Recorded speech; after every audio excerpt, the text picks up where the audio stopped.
Hello and welcome. In this tutorial we're looking at the desktop version of the Contractor Insurance Policies module. This module facilitates storage and management of various contractor insurance policies, including the ability to set policy expiry reminders and assign responsibility for management to other users with manager level access to this module. Like all system modules, the access and inclusions visible in this module vary according to individual user access levels, which are controlled via the user management module. For the purpose of this tutorial, we're seeing everything as a workplace administrator would see it. This module features the same fundamental layout as all modules in the system. Below the module name and icon are the main controls. In this case, a link back to the contractor management homepage, the option to add a new record, and the option to export all data from the module in CSV format. To the right of the module are the help notes and link to this video tutorial.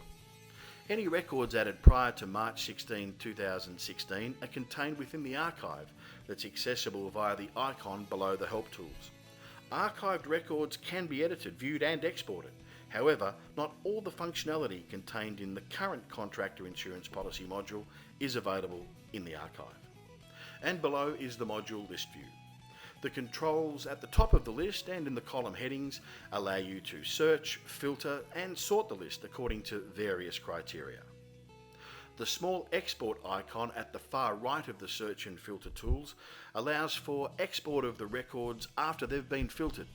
And like the main module export functions, this allows for selection of the data fields to be included in the export.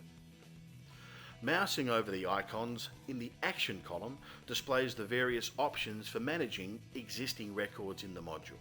And to add a new contractor insurance policy, select the plus icon, which in turn displays the Contractor Insurance Policy form. Selecting the up icon at the top of the form returns to the list view, but it does not save the record. Below the form help information, the first three fields in the form details area, the date created, the author and the responsible manager, which defaults to the author for all new records, are pre-populated. Placing your cursor in the Change Responsible Manager field displays the list of users with manager level access to this module. Entering the relevant manager's name narrows the options for selection. If you reassign responsibility, when a new manager is selected, their first and last name appear below the input area. Whenever a record is saved and responsibility has been reassigned, the new responsible user receives an email alert. The policy status must be set to active to enable all policy expiry alerts, as the field tooltip explains. Setting an insurance policy to inactive disables all email alerts for all policies associated with the record at the bottom of the form, regardless of the individual reminders being turned on or off. The compulsory contractor name field is required to associate the insurance policy with the contractor identification record, which must first be created in the contractor identification module before an insurance policy can then be linked. The insurance policy details area of the form allows addition of one or more insurance policies. To save the hassle of creating a new contractor insurance policy record each time a policy expires, and to cater for different types of contractor insurances, multiple policies can be added to this part of the form. When adding a policy, and to create a policy reminder, leave the reminder option set to on.